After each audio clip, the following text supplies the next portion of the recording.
Well, welcome everybody. Welcome to our Sunday Forum on this, the second Sunday of Easter. We're happy to welcome Kevin Benson today, who's going to be speaking a little bit about the contemporary experience of exile and specifically through what it means to be a refugee. What is a refugee today? So I'm happy to welcome Kevin. Thank you for joining us, and I'm going to turn it over to you now. Great. Thanks, Pastor Edwin, and good morning. Good morning to you all.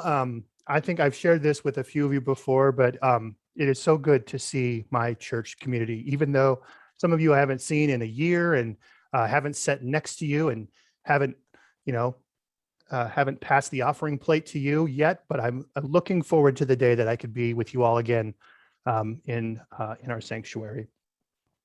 So a couple of weeks ago, Pastor Kate and I spoke about the adult forum theme that we've been exploring of exile and refugees. And I got very excited because I've recently started a new job here in Spokane with World Relief Spokane, which is a refugee resettlement agency, the only refugee resettlement agency in Spokane. And so over the last several weeks, I really jumped in to the idea of refugees and immigration in the United States and what it means to be a refugee. And then the question about what is a biblical approach to immigration or a biblical approach to refugees. And so I'm excited to share that with you today. So I'm going to start sharing my screen, and I'll give you a brief overview of, I think, where I hope we are going today. So let me get started here. I'm going to minimize myself. So Pastor Edwin, I'm going to ask you if there are questions that pop up. I'll have you go ahead and just unmute yourself and ask them as we go. And then I'll give some time at the end to ask some questions as well. But because I'm sharing my screen, I won't be able to see all of you. So I'm just going to assume that you are smiling and nodding and following along. So this morning, I titled my presentation, Exile and Refugees, a Biblical Approach. And so what I want to do today is to give you a very broad overview of what modern day exile looks like and modern day refugees, talk a little bit about mass displacement and immigration around the world.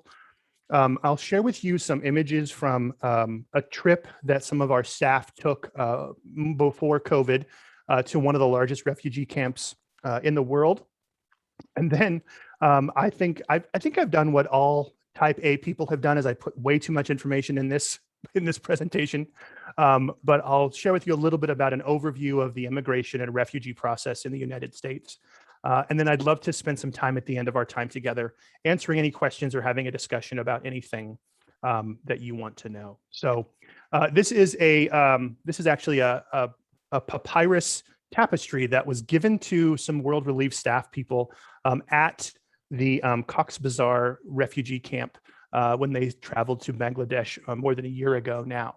It's a beautiful painting and tableau of Mary, the mother of Jesus, and they're fleeing. They're traveling out of their home country into Egypt, and so we are reminded very early on in the story of Christ that Jesus was a refugee.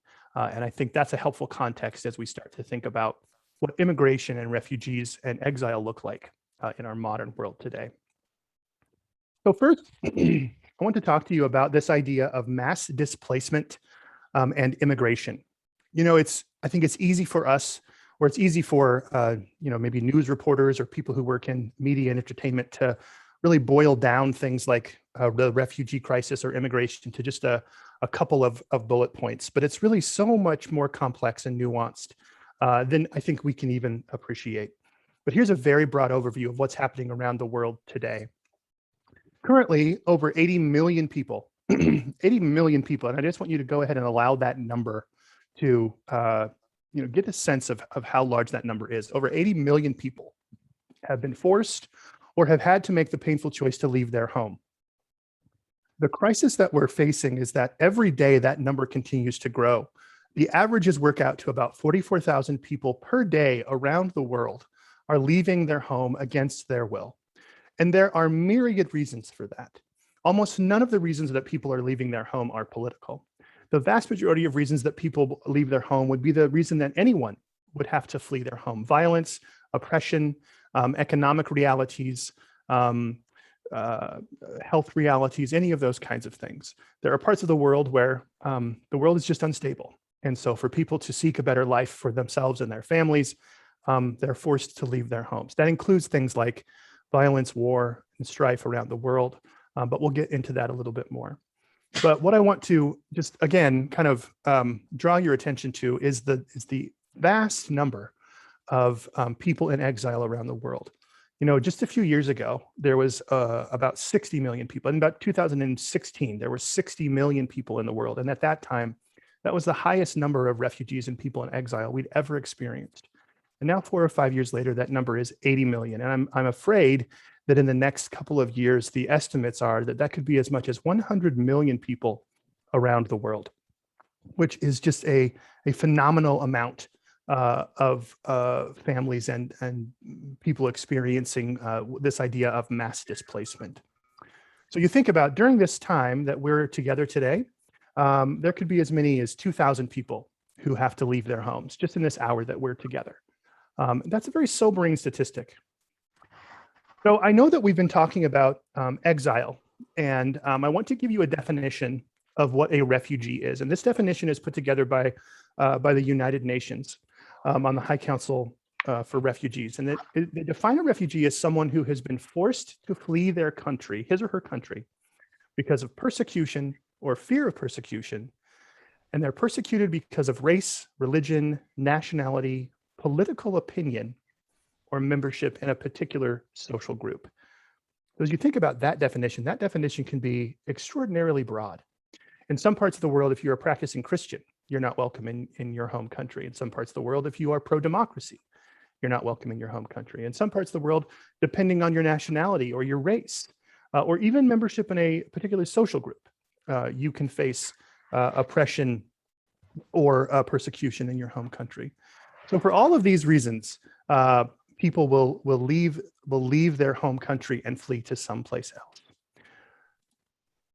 Here's what's happening around the world currently. Oh, and let me give you, this is, I think, a helpful context. Currently, actually, this is now about a year old. Currently, there's 45 million people who have been displaced. That doesn't necessarily mean that they are refugees that are being persecuted. It just means that for whatever reason, they've had to leave their homes. Maybe war has come close enough to them that it's no longer safe for them to be in their hometown or their home communities. It doesn't necessarily mean that they are being persecuted, but it means that they're quite literally in the line of fire. And so they need to get out of the way. They need to move, or they need to leave. So there's currently, actually that number has crept up. I think there's closer to 50 million people around the world who are what we call displaced. And there's 26 million people around the world that we and the United Nations classify as refugees, which means that because of these things in bold down here, race, religion, nationality, political opinion, or membership in a social group, have been forced to leave their country. So you put all these numbers together and we're getting up to, 70 or 80 million. What's happened around the world is that as people leave, either being displaced internally, so maybe they stay within their country or they move to a neighboring country, they move into refugee camps. Refugee camps by design are not meant to be a permanent solution. But around the world, we have found, and as people have done work with refugees and displaced people, the average stay in a refugee camp is 17 years, which I think is absolutely, again, another sobering statistic. The average time that someone will spend in a refugee camp is 17 years. Now, if we had the resources, if the planet had the resources to build refugee camps or build communities of people for people who were displaced, that may be a temporary solution, but it's absolutely not, because more than 50% of the people who seek shelter in a refugee camp are children, children being defined as under the age of 18. So you think about that for millions and millions of people, their entire life, all they have known is living in a refugee camp. And for many of us, we don't necessarily understand what that would look like. So let me give you a taste of, well, first, let me show you some, let me see what my next slide is. Here we go. So let me give you just a general background on where are all of these people coming from and where they're going. So I mentioned that we're close to 80 million people that have been forcibly displaced from their home. In the top right of this slide, you'll see two numbers. The green number is 45.7 million and the blue is 26 million. The 45.7 million number is what we call internally displaced people. So if you live in a country where there's currently war or civil war, economic unrest, things like that, you might be, and you haven't left your country, or maybe you've gone to a neighboring country, you might be someone who's called an internally displaced person. Examples of that right now in the news would be places like Syria, some parts of Myanmar, Burma, or Venezuela, for example. The millions of people that have been affected by the realities in those countries who've maybe stayed in their home country or gone to a neighboring country might be what we call internally displaced people. And then that blue number there, you see there's 26 million people who the United Nations has classified as refugees, meaning that they have left their home country or their country of origin, and they're seeking refuge somewhere else. In the end of 2009, there was 5.6 million Palestinian refugees under the UN's mandate. And I just saw some numbers last week that as of March 1st of this year, there's more than almost 4.5, almost 5 million Venezuelan refugees that have entered into the kind of the refugee system. So as you can see, these numbers are enormous. They're huge. And then just the numbers down below in this slide. Almost 1% of the world's population is displaced, meaning they have been forcibly asked to leave where their hometown or where they're from. And 80% of the people who are displaced are in countries where food insecurity and malnutrition are a problem, meaning that the vast majority of people who leave their homes do so only to survive, just to continue to live, because they can't eat, they can't work, they cannot stay alive, so they must leave. 73% of the people who leave usually go to a neighboring country. That's why that number, that 45.7 million number, is so high, because most of the time, if you are from an extremely poor area, you can't jump on a plane and come to the United States or go to Europe. You'll go to a neighboring country. And then just some other numbers. This is the number that popped out to me. 85% of the people who have been displaced are hosted in other developing countries, which means that the vast majority of people who leave their homes are not going to places like first world countries in the Europe or United States or even the developed West, things like that. They're usually going to neighboring countries that also have their share of complications and things like that. Another thing I thought was interesting on this slide was the top hosting countries for refugees in the world. And you see the top 5 there are Turkey, Colombia, Pakistan, Uganda, and Germany. Interestingly, the United States in 2019 did not even make the top 10 of hosting countries for refugees. And unfortunately, we're on pace for fiscal year 2020 to really not even be in the top 20 or so. We've only allowed 15,000 refugees into the country legally in 2020, and quite a few of those have not made it to our shores yet. This is helpful information. If you'd like more information about this, there's just a lot of information on this slide. I don't want to go through all of it for you. But I was talking about refugee camps, and the average stay in a refugee camp can be up to 17 years. So I want to tell you a little bit more about what a refugee camp is like. This is a picture from a place called Balu-Kali, which I may have completely mispronounced. But we've known it in the West as Cox's Bazar. Currently, as of today, it's home to more than 1 million Rohingya refugees, and they are displaced because of their ethnicity and nationality. They have gone to Bangladesh and Indonesia as a way to escape persecution and war in their home countries. And this is just one shot of this massive complex. This complex, by the way, which has very little running water, roads, any of the kind of stuff that you and I would take for granted, like we have to leave our house and go somewhere. There's a road oftentimes that gets us there. Refugee camps like this are not necessarily designed. There's no master planner. It's just grab what you can grab to build a structure for your family or for yourself. So a couple of years ago, this was home to only a few 100,000 refugees. And as of today, there's more than 1 million refugees living in this camp. You might be familiar with this camp because it was in the news several months ago because there was a huge fire that destroyed about 45,000 homes and hurt many, many people in Cox's Bazar. What you can probably think is, there's no fire department or infrastructure. So if something catches on fire in the middle of a big complex like this, it spreads incredibly quickly. And it's not like there's a lot of public safety. There's no codes in refugee camps like this. So let me give you a little bit more background on some of our staff traveled to this refugee camp, and this is a few of their pictures. Here's what we know, that this number now is actually a little bit low. There's more than 1 million now have fled genocide in the past year. That's Rohingya people who, just because of being born the way that they are under the threat of being killed or murdered in their home country. More than half the people who have come to this camp are children.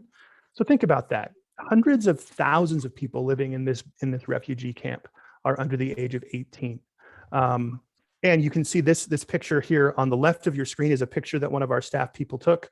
And there's just children everywhere, like you would expect in any neighborhood.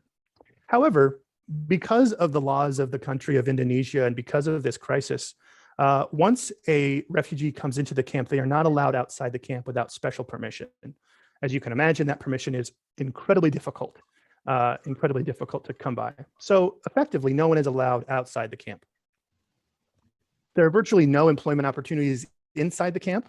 So the people who live there have no way of supporting themselves or supporting their families, or really working their way up to find a way to get out of the camp. So you have a community of 1 million people, and they essentially set up these black markets to help each other give goods and services, but there is no employment opportunities for them outside of the camp. This has changed somewhat in the last couple of years. There are some some non-governmental organizations and nonprofits that have been allowed into the camp that are now doing some basic education with the children. But still that remains very, I guess what I would call hit and miss. As you can imagine, there's several 100,000 children who need access to things like basic education. And sometimes they just don't have access to it. That is improving somewhat, but still it's a crisis. The Rohingya people in this refugee camp have no legal citizenship anywhere. Their home country no longer recognizes them as full people. Indonesia does not have a way for them to get citizenship. So, if you or I, as citizens of the United States, if we wanted to jump on a plane and go visit Paris or Munich, or we would, get our visa, get our passport, buy a ticket, we'd go there. We arrived at the border of this foreign country, they'd look at our passport, they'd stamp our passport, and they hopefully would, say welcome to wherever we're traveling. That works quite well when you have recognized citizenship of your home country. None of the people in this camp have legal citizenship anywhere. So there are no legal options for them to leave the camp. There's no country that recognizes them as full citizens. There's no diplomatic support. There's no diplomatic or any kind of way for them to leave the camp. So now you can start to piece all these things together, that it starts to make sense why some of these average stays is close to 17 years. Some people live their entire childhood in these camps and have no opportunity to get somewhere. But then when our staff from World Relief Spokane came back from this visit, again, this is a picture that one of our staff took. One of the questions that struck those who traveled here was, how then shall we live? What are we supposed to do as Christians or as Americans? What should our response be to this? And I'm going to answer that question later, but as we get further in the presentation. But first, I want to share a story of a coworker and friend of mine who actually was able to overcome some of these challenges. This is my friend Pingala Datal. Pingala actually is a citizen of the United States now. She lives and works here in Spokane. She was the first Bhutanese refugee in the United States ever. She, because of her religious and ethnic background, was forced by the government of her home country of Bhutan to leave. And she went to a neighboring country of Nepal. And she lived in a refugee camp for almost 20 years. In that refugee camp, she met and married her husband, and she started her family. And then against Actually, it was against the law for her to do what she did, but she traveled to the capital city of Kathmandu, or the city of Kathmandu, and convinced the United Nations to allow her and her family to be refugees, or to recognize the Bhutanese people as refugees. She came to the United States in 2008, and she tells the story that when she first was given her resettlement information, she was so excited to come to Washington because she had heard that that is where the capital of the United States is. And when they got on the plane, they found that they were coming to Eastern Washington State. And she was a little confused and was very upset when they arrived and realized that it snows here. And there's definitely 4 seasons. But Pingala and her family have stayed in Spokane since they arrived. Her son has graduated from high school here and recently graduated from Gonzaga University with a degree, I think, in economics and engineering. And Pingala and her family have become citizens. Pingala now works and has worked for World Relief Spokane for several years, both as a translator and as an advocate. And just this year, in the past several months, I was really excited to help her and some of our other staff members get some funding to have Pingala now leads what we're calling our Women's Empowerment Initiative at World Relief Spokane. There's a fairly significant number of refugees and immigrants in Spokane that are women, single women, and depending on their country of origin or where they're coming from, they may not have skills or background to go out and just get a job. So Pingala is really working with that population to help them get started. But you have to understand that Pingala left her home in 1993, and she did not make it to the United States until 2008. When she left her home, she was, I think, 14 or 15 years old. And when she finally got to the United States, it was nearly 15 years later. So most of her late adolescence and early adulthood was spent living in a refugee camp. And just the unbelievable strength and tenacity that it took for her to really convince an entire government to recognize her and some of her fellow Bhutanese people to come to the United States was fairly significant. So I hope you get a chance to meet Pingala sometime. I'd love to bring her up to St. Mark's and present for all of you. So I wanted to shift the conversation a little bit now, and I want to talk about refugees, but I want to give you a context of kind of how we get there. And maybe before I jump into that, I could just take a quick stop and ask if there's any questions about what I've covered so far before I kind of move into the next major topic. Edwin, are there any questions I should answer? I haven't seen anybody, but now is a good time to pause, maybe, if there are any questions at this point.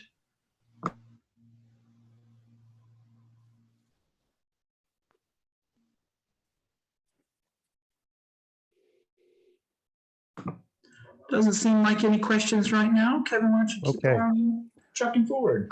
Sounds good. So what I'd like to do now is give you a little bit of an overview. And when I say a little bit, I mean a very, very little bit, because a question like how does the United States immigration system work today, I could spend the next several weeks giving you the background on that. But I'm literally going to give you the 5-minute overview of how the immigration system works and where refugees and those in exile kind of fall into that. So as of today, there's 4 main ways, and I'm sorry this slide is so text heavy, but there's lots of information on it. There's 4 main ways that people can come to the United States legally today. I'm going to go through them very quickly for you. The first is what's called family reunification. So a lot of immigrants come to the United States through what's called family sponsorship. So someone might have an immediate family member living in the United States. Someone can sponsor their spouse, their children, their parents, and their siblings. So if anyone has a spouse, a child, mom, dad, or sibling living in the United States, those people can petition and can request that their family members come to the United States and become lawful permanent residents with them. That's great. However, there are some cases that are still on the books that the date of first request was 1997. So there are some cases in our immigration system that are backlogged more than 24 years. So again, we're starting to put together some of these things that can help you understand, why there's this what we might call immigration crisis. So family reunification is probably the most direct, the most straightforward. If you have someone that you are related to that lives here, you can join them and have the opportunity to become a lawful permanent resident. The second is what's called employer sponsorship. However, there's a limited number of immigrant visas that are reserved for people who will work for US-based employers. Most of the time, and you might have heard this in the news, most of the time these visas are limited to what's called highly skilled employers. So things like technology, sciences, academia, those are a little more straightforward than some others. There's only 5,000 visas that are allotted for people who are not considered highly skilled. So things like construction, farming, restaurants, agriculture, those kinds of, there's only 5,000 of those that are awarded every year. And again, just kind of doing some back of the napkin math, you and I both know that that is woefully inadequate for the number of people and the number of people we need working in those industries. So employer sponsorship is a way, but the opportunities, the people who are lining up for that far outweigh the number that we have allotted for. The third way is what's called the diversity visa program. The United States several decades ago, decided that we wanted to make it a little bit easier for people from countries where we do not have a large number of refugees or citizens to come to the United States. So 55,000 visas are issued through what's called the diversity visa program. However, it's a lottery. And in recent years, we will award one visa for every 500 people that apply. So again, I'm not, well, we have some math educators on here, but 500 times 55,000 is a lot. And that, again, the number of people who are asking to come here versus the number of slots that we have far outweighs, the numbers are very, very disproportionate. And finally is the area in which World Relief and I work, which is refugee resettlement or asylum. Refugees are people who have fled their country for the definition I said earlier. They have what the United States calls a well-founded fear of persecution on race, religion, nationality, political opinion, or membership in a particular group. The interesting thing about refugee resettlement or asylum is that the numbers that we allow into the United States each year are determined solely by the executive order of the President of the United States. I don't know enough about how Congress and our federal government work, but the short version is in 1980, Congress passed a Refugee Resettlement Act in response to the activities that the United States had undertaken in Vietnam in the 60s and 70s.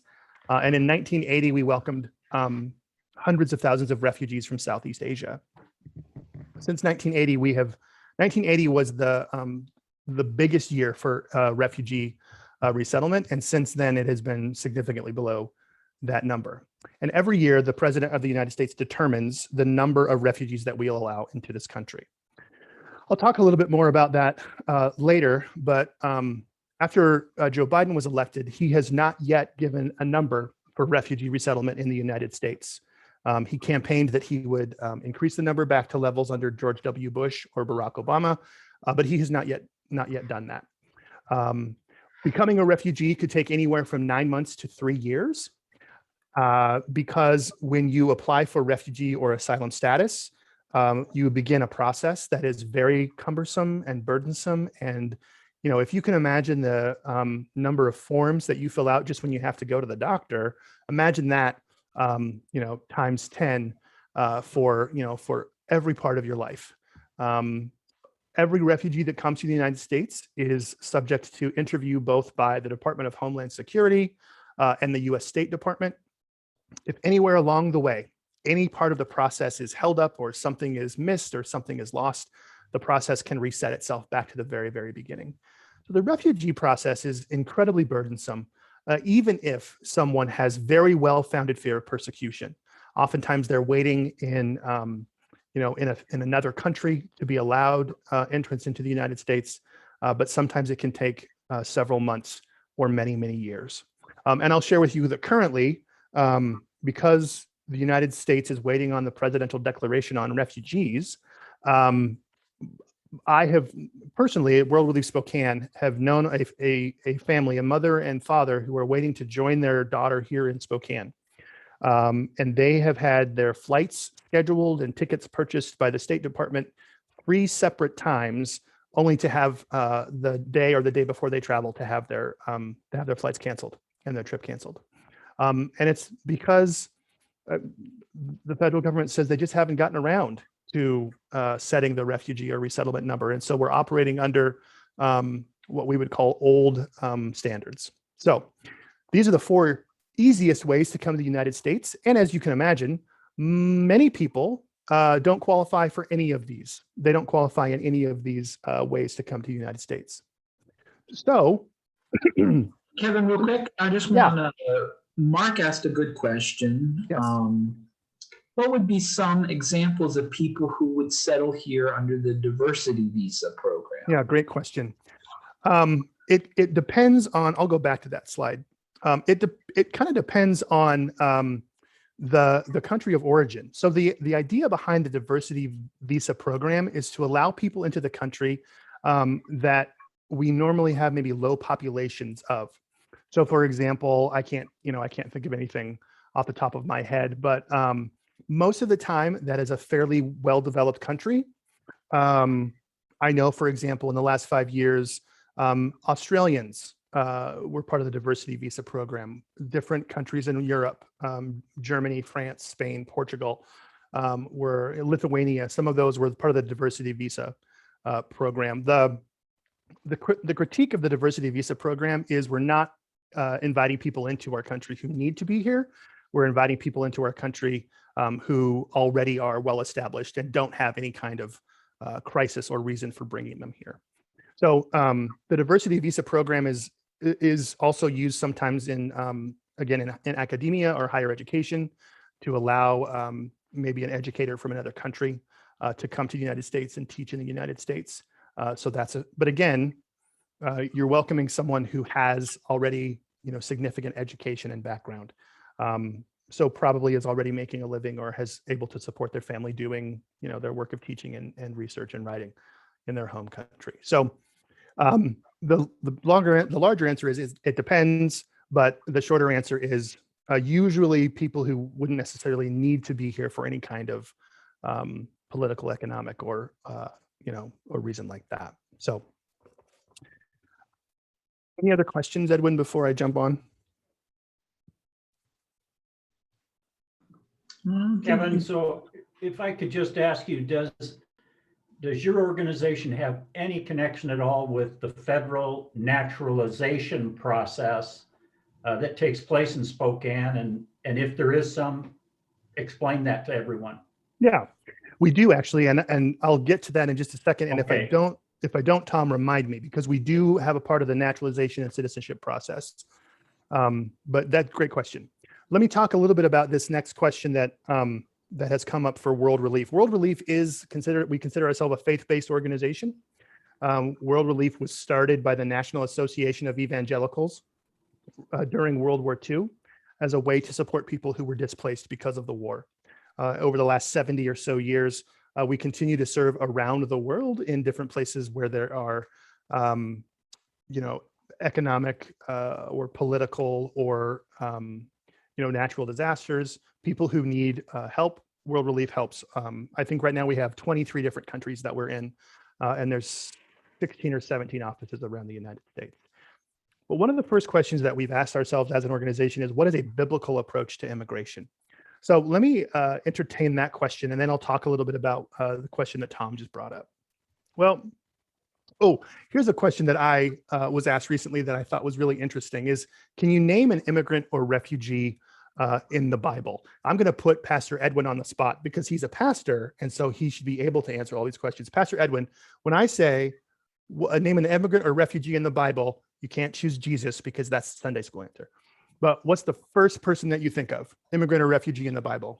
Ruth is the first, and arguably her mother-in-law Orpah is maybe more so, but they were both displaced for different reasons. But yeah, Right. Ruth and Orpah's story are the first ones that come to my mind. Yeah. Yeah. And I would imagine, well, and as this group has been exploring the topic of exile, you can probably imagine that there are several, maybe even countless stories of immigrants or refugees in the Bible, people who've had to leave their home. You think of, think of the disciples. Think, of course, Jesus himself was a refugee. You think of Joseph, who was banished. You think of all, there's all of these really foundational stories in the Bible that talk about immigrants and refugees. The story of being forced to leave your country is a foundational story in the Bible and a foundational story in our faith. There are two ideas from the New Testament that I'll share with you now, and it's what we call the Great Requirement and the Great Commandment. Again, if you can remember from Sunday school, what's the Great Requirement? Well, it's Micah 6:8. And Micah 6:8 verse is, what does the Lord require of you? But to do justice, to love mercy, and to walk humbly with your God. That's foundational to the work that World Relief does, and that's foundational to the work that World Relief believes is a biblical approach to immigration. The other is the Great Commandment, which you might remember is in Mark 12, the most important commandment, said Jesus, is, "Hear, O Israel, the Lord our God, the Lord is one. Love the Lord your God with all your heart, with all your soul, and with all your strength. And the second is to love your neighbor as yourself. There is no commandment greater than these." So really, if we wanted to boil down the idea of what it is to be a Christian today, we could look at these two verses or these two parts of the Bible and talk about that. Really, it's about loving your neighbor, loving mercy, and doing justice, and walking humbly with God.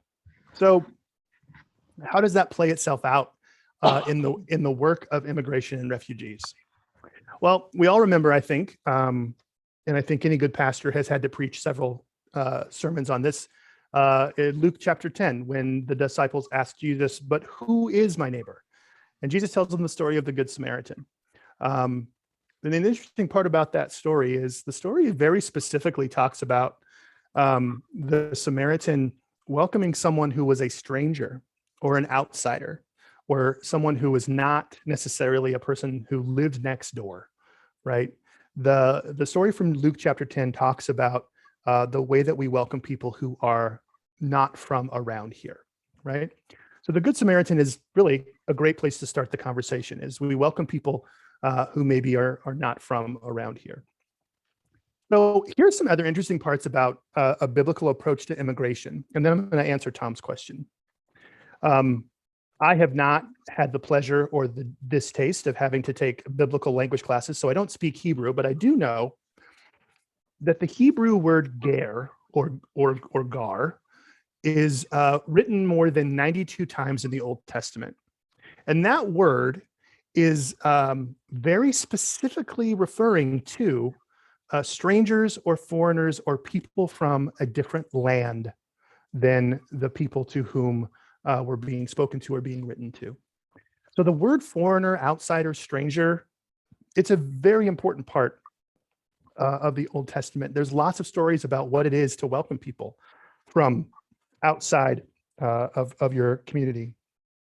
We know the story from Luke 10 about Gentiles and the Samaritans in the New Testament.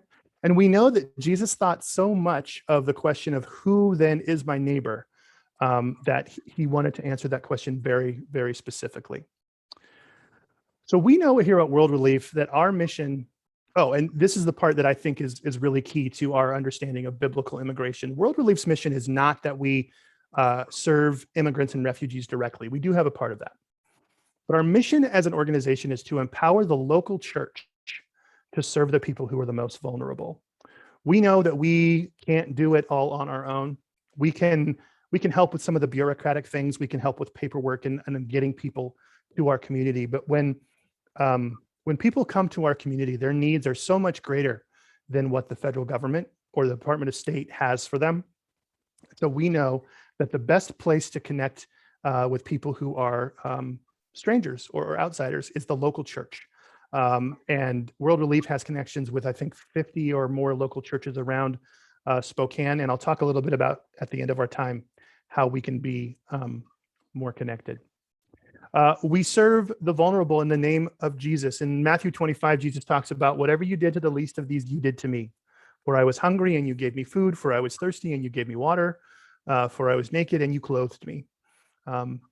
We at World Relief take that fairly literally.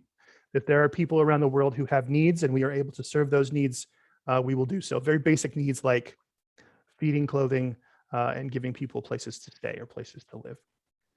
Another part of World Relief is that we believe that the churches will become more reflective of the Bible if we continue to welcome people into our communities that are more reflective of what the world looks like. I'm no Revelation scholar, but from Revelation 7, you remember that there were 12,000 of this tribe and 12,000 of this tribe and 12,000, and then they were all arrayed in front of the kingdom of heaven, really representing what the world looks like. And I say this because one of the things that we've noticed in the past few years is the fastest growing church in the United States is the immigrant church.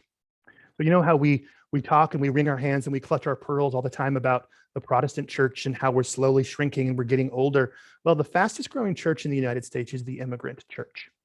So when we talk about, those people, or we talk about those people, we're really talking about ourselves. And specifically, the immigrant Christian church is the fastest growing church in the United States. So before I get to this last part, let me answer Tom's question. Tom was asking about how does the naturalization and citizenship process work? Very generally, if you come to the United States and you are granted what's called lawful permanent resident status, it means the United States government recognizes that you are lawfully in this country. If you stay in this country, that's things like getting a green card or getting a work visa. If you stay in this country for 5 years, and during that time you continue to contribute to society and you don't get arrested for anything, and there's no reason to ask you to leave. After 5 years in this country, you can apply for what's called becoming a naturalized citizen. And that includes having some interviews, taking a test, and then if all of those things are, you complete those satisfactorily, you can then go in front of a judge who will then grant you citizenship. World Relief helps lawful permanent residents do things like study for those examinations and prepare the paperwork and sometimes pay the fees because it's the United States. We have to pay the government for filling out forms, sometimes pay the fees for their naturalization or citizenship exams or classes. We also teach classes at World Relief that are called citizenship classes. And that's a very general orientation to this is what it's like to live in the United States. So we do have a part of that. And actually one of the things that I've not been able to do yet because of COVID is every quarter we have a large celebration with people who've just become naturalized citizens. And we recognize and we honor and we celebrate them. And mostly that's an excuse to have cake or other delicious desserts and to welcome our neighbors to Spokane and to the United States. Go ahead, Edwin. Yes, Kevin, Anne Marie made a really excellent comment. She took what you said about the immigrant church and said, we are an immigrant church. That's and exactly right. The Norwegians, the Scandinavians, the Germans, we are an immigrant church. And many of us, not all of us, but many of us are not first or second generation anymore. But, we are still connected to that identity. That's exactly right. Yeah, she also asks a really interesting question. She mentions that on the previous slide, something like 5.5 million people end up returning to their country. Yeah. Why is that? Is it because the system is so difficult to navigate, the wait's so long, or there's simply just changes in their home country? Why do people end up returning? I think the answer is actually all of the above. So for most people who are displaced, their number one goal is to return to their home. So oftentimes people will do that before it's necessarily safe to do so. But the United Nations tracks who has been displaced and then who has, returned to their home. Sometimes things will get just better enough for allow people to return home. Sometimes, in certain parts of the Middle East, in certain parts of Syria, there have been times when it seems like peace is winning, and so people will return to their homes. and then they don't know what's going to happen next. So I would say almost everyone who is displaced doesn't want to go to another country. They want to go home. And so the vast majority of people want to find a way to do that in a safe and an effective way. So if things get better enough, or maybe they get some kind of assurances from the government or assurances from the authorities that they will be protected, they'll return home if they can. Oftentimes, if you're going back to a war-torn country, you'll have to start over again in your country. So great question though. And you're absolutely right. I was, I think a few months ago, I was looking at our, there's a document we have in St. Mark's that lists the founders of St. Mark's from, I think, 60 some or so odd years ago. The last names of those folks are very Scandinavian, right? So it's not like we all just got up one day and thought, oh, we're a bunch of Americans that want to start a church. We are an immigrant church. You're absolutely right. And so many of our traditions come from where we have come from, right? And so, but when I talk about the immigrant church right now growing in the United States, it's people that are first generation coming to the United States that are continuing to grow the church. Well, I wanted to give an inappropriately short amount of time to this question of crisis at the border. If you listen or watch the news, this has been getting a lot of press lately. And like I said, I'm just going to give you a very brief overview, but we'd be glad to answer any questions that you have. We at World Relief think and believe that one of the reasons why the president and the federal government has not acted on the refugee resettlement numbers is because of what is perceived as this crisis.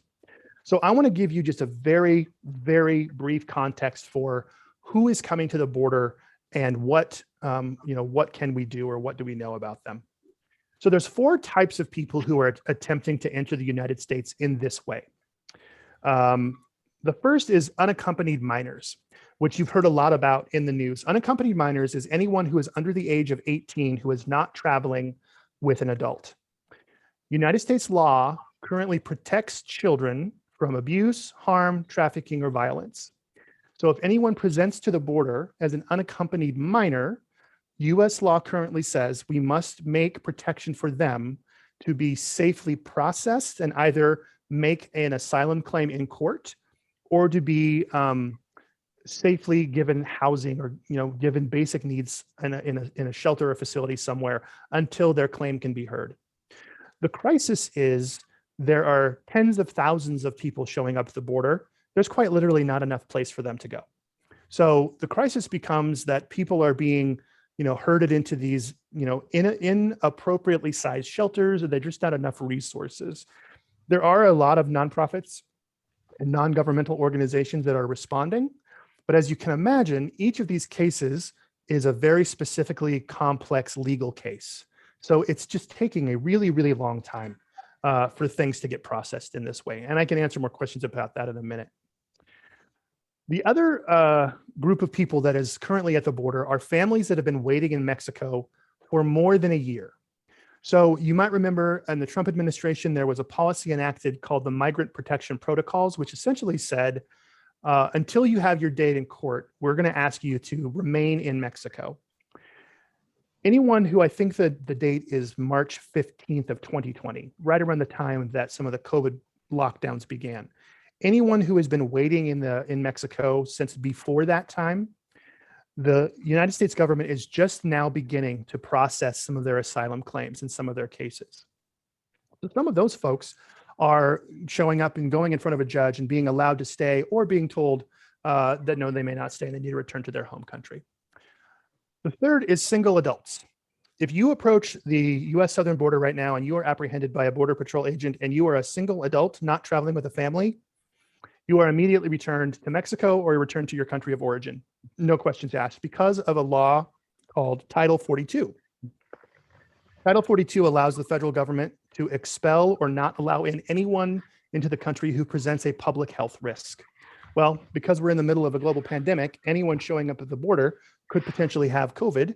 So we immediately ask them to leave, and we do not accept their asylum claims. We send them back to either Mexico or where they came from. Similarly, with families who arrive at the border today, they are immediately returned to Mexico or immediately returned to their home country because of what's called Title 42. Now, if you are a puzzle thinker like I am, you can see that this creates a complicated problem. Because if you're traveling with your minor children, you have figured out that the law allows your minor children to get their day in court, but it might not allow you to get your day in court. So oftentimes what we see happening right now is parents are making a heart-wrenching decision of allowing or asking their minor children to cross the border on their own, so that they have an opportunity to escape violence or persecution in their home countries. So and that's, like I said, that is an inappropriately short amount of time to give that information to you, but I could answer any questions about that. But let me give you this last slide, is how can you help? Well, I never thought I was a politically motivated person. I don't really march for things or sign petitions all that much, but I can tell you that we need people to ask the federal government to set a new level. There, even if that level is the current level, so much of what's happening right now is up in the air because we don't know how many refugees are going to be allowed to enter the country right now. The government needs to set a new level. It's quite literally the president just needs to sign a document. What else is he doing, right? I mean, I'm sure he's got plenty of time. We recognize the complexity of federal bureaucracy, and it's not like you can just call up Joe Biden and say, hey, Joe, it's Kevin in Spokane. Can you sign this? We recognize that it's very complicated. But if we can continue to advocate that the federal government would quickly set a new level so we can begin building the infrastructure for the refugee resettlement program, that would be really helpful. And advocacy, by the way, includes prayer. It's not just calling your representative or your senator. It includes praying for us and praying for the work that we do. As we are anticipating that the number of refugees being resettled in Spokane is going to go up, we continue to have volunteer opportunities at World Relief. That's one of the areas that I work in with my team. And you can find opportunities by going to our website, worldreliefspokane.org. One of the volunteer opportunities that a church could have, and this could be something that anyone is interested in talking about, I'd be glad to talk to you about, is becoming what's called a good neighbor team. Good neighbor teams are groups of people that come from a church that are assigned new arrivals. So for example, a family of 5 or 6 might come to Spokane and World Relief helps them get started, make sure that they have what they need to get going. But then a good neighbor team would step in and do things like help them navigate the grocery store for the first time. Help them just do some basic things around Spokane that you and I take for granted. Where is the bank? How do you use the bank? How do you go to the grocery store? That kind of thing. And then just be available when someone says things like, my shower, how do you, for example, a good neighbor team helped a family recently move into a new apartment and then orient them to how the apartment worked. They hadn't used an oven or a microwave in 15 years because they've been living in a refugee camp. So helping them understand just, some of the getting acculturated to the United States. That's opportunities we have for churches that we partner with. We also accept donations of what we call welcome kits. Many times, in fact, most of the time when someone arrives in the United States, the only thing that they own is what they're carrying with them. So things like furniture, mattresses, linens, pillows, even things like soaps. They just need things in their home to get started. We have a list of things on our website that churches have done drives for us for welcome kits before. We are always We're always welcoming those. The other thing I'll have for you is this is something that I'm going to make available to St. Mark's. I have 2 books here. One of them is called Seeking Refuge, which is a book that was written by the CEO of World Relief and our legislative director. And the other is a book called Welcoming the Stranger. For better or for worse, I have access to dozens of copies of these books at wholesale cost. If you would like one of these books, I would be more than happy to drop several copies off in the church office, either for you to pick up, maybe socially distance, and I can give these books to you for $5, which is our wholesale cost. So I'd be glad to put some copies in the church office if you'd like some copies of that. I'd be glad to do that. Now, I thought to myself, oh, I'm only going to have a few minutes of things to say, but here I have almost taken up our entire time. But would love to, I'm going to stop sharing my screen and love to answer any questions that you have, or, what other information can I give you that, might help you understand more about this issue. Mark mentioned in the chat one of the ELCA's program, and I might mispronounce it, Imparo. It's a long acronym. Imparo, it's an acronym in Spanish. Thank you. Responding to the unaccompanied minors coming across on our southern borders. So that's another example of our church, just trying to respond to the need. Yep, and there is several ELCA initiatives and ELCA affiliated groups that also work with refugees and immigrants. And I think I know World Relief because we're the only one in Spokane, but there are people in the ELCA and around the world doing work in this population. But yeah. Oh, I like that Anne-Marie told me to tweet the president. That's a great idea. I'll just send a tweet to Joe. Hey, Joe, what are you doing? Sign this paper. Let's go. And are you seeing some of the chats? I am. Yeah. About language barriers that we might have between us and the Good Neighbor team. So the short answer is not always. We have several different translators that work with World Relief, and almost every language that we have welcomed has a translator, and almost every family that we welcome to the United States has a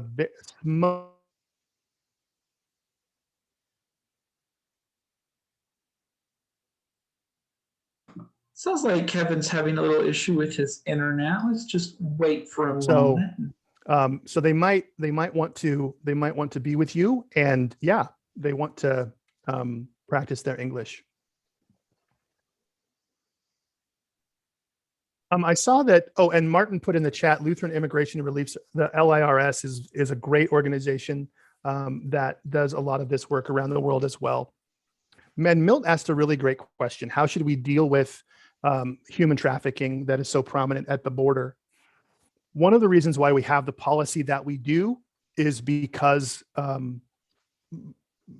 federal government recognizes that unaccompanied minors are very high risk of being taken advantage of, including violence and trafficking.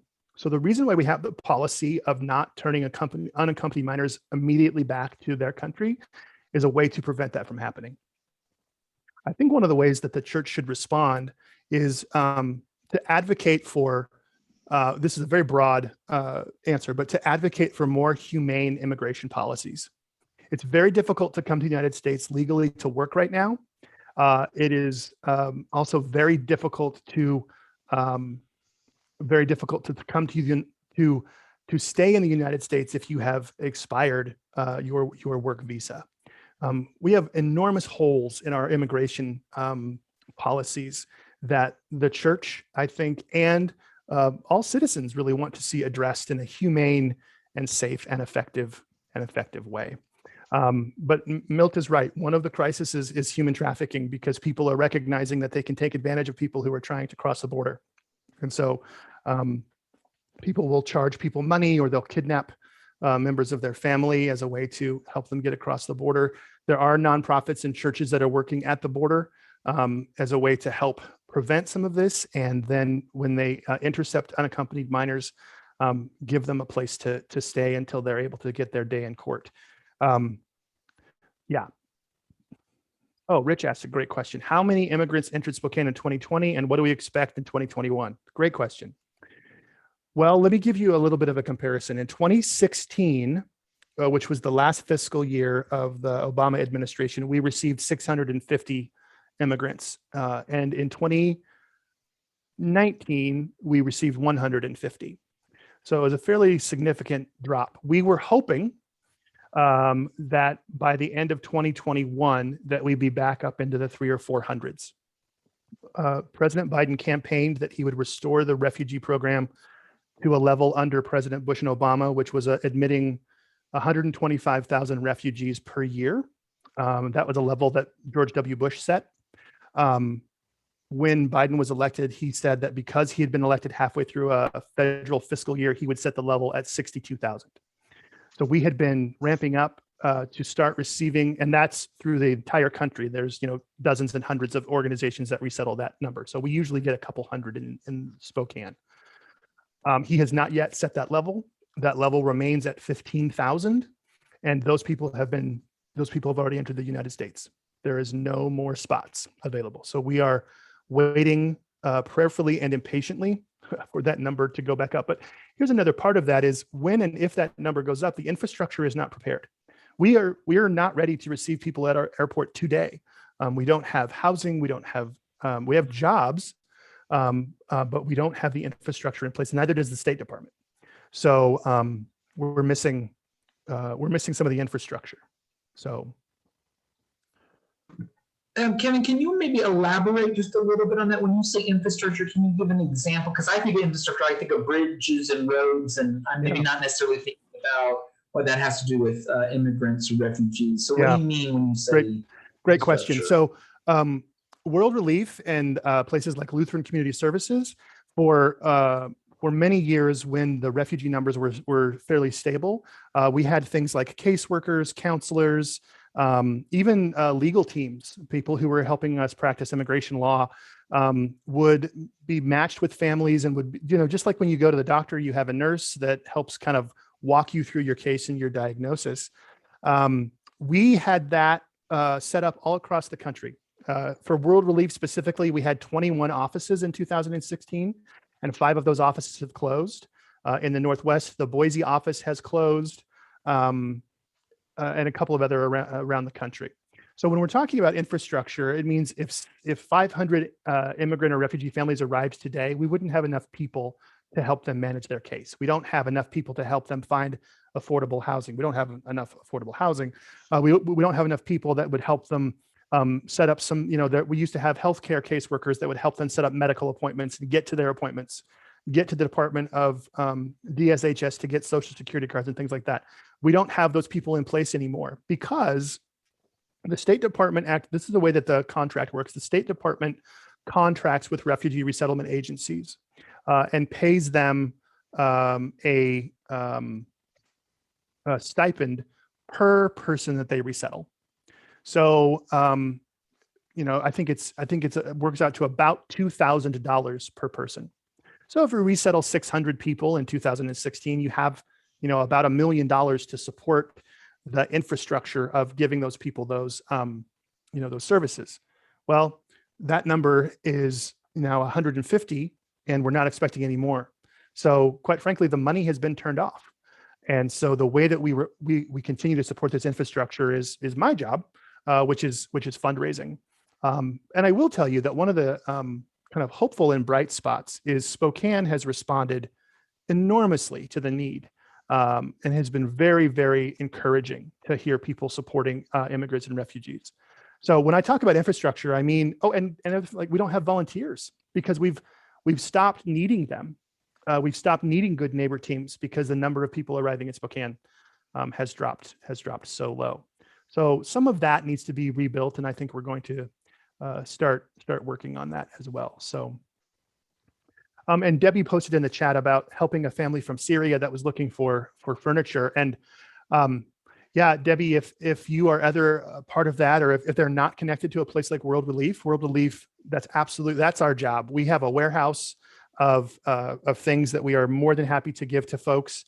Sometimes people just don't know that we're here. They come to Spokane through different avenues or things like that. So. Well, it was interesting, Kevin. Actually, they did come through World Relief, but I think, and this may be unique. I don't know that it is, but I think they got connected through social media with a whole bunch of different people, super well-meaning, us included, but it wasn't like organized, like help. And so World Relief was trying really hard to get them kind of in the fold, but they were distrustful of several things. Anyway, I would be a big fan of one of those good neighbor teams. I think because it's easy to help in ways that aren't helpful. And it's easy for white savior syndrome to come in when you are not expecting it and you think you're being helpful. And so anyway, I would just really sing the praises of that kind of effort. I could see how it would have been really beneficial to this family to have been open to that. Yeah. Well, and not like we need more books to read, because my book stand has grown over the pandemic and I haven't gotten through all of them. But another book I'll recommend is a book called When Helping Hurts, which is a really, really helpful book to understand how to kind of take this Christian approach without, kind of swooping in with white savior syndrome. And I'll call out, actually, Gail put a book in the chat too, Faraway Brothers, which is about an immigrant journey from El Salvador to the United States. The countries in what we're called the Northern Triangle right now are where we're seeing an enormous amount of people coming to the United States. And I think I'm going to take a guess here. El Salvador, Guatemala, and Honduras are the Northern Triangle countries. Okay, good. You're nodding with me. Those countries are three.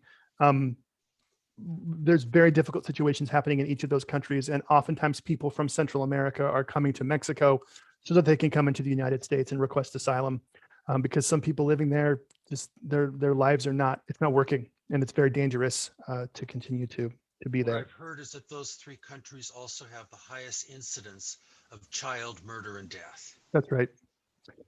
That's right. And it's primarily because at some point your options for feeding and caring for your family get so diminished that violence becomes an answer to that. So Right. Gail, I saw you unmute yourself. What were you going to say? Well, to what Mark was saying, especially the teenage boys, they are trying to recruit them into gangs, and what they go through to escape those gangs is terrifying. Yeah. And this particular book, it's two teenage boys, I want to say like 13 and 15, making the journey alone, the entire journey alone from El Salvador. And just gives a lot of insights, both on what they're going through in their home country, all the way through to trying to get their papers and all of that. It's kind of a whole view. Yeah, and a true story. It's remarkable what some people on this planet will what they will go through in order to continue just to survive. I mean, I roll my eyes when I get stuck in traffic and inconvenienced for 5 minutes, but there are people who literally will walk for thousands of miles, or will journey for months and months and months in order to provide for themselves or for their families. And so it's been a sobering and interesting, fascinating kind of look inside immigration and refugee issues as I've worked at World Relief. So Debbie asked me for my book recommendations in the chat. I will write them right there for you. I'll do that now.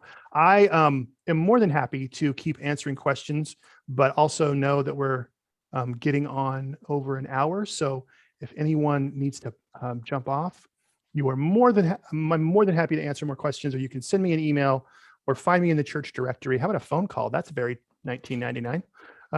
But I'm glad to, talk to any of you about any of these things, but also don't want to, if you need to go, I release you from our time together.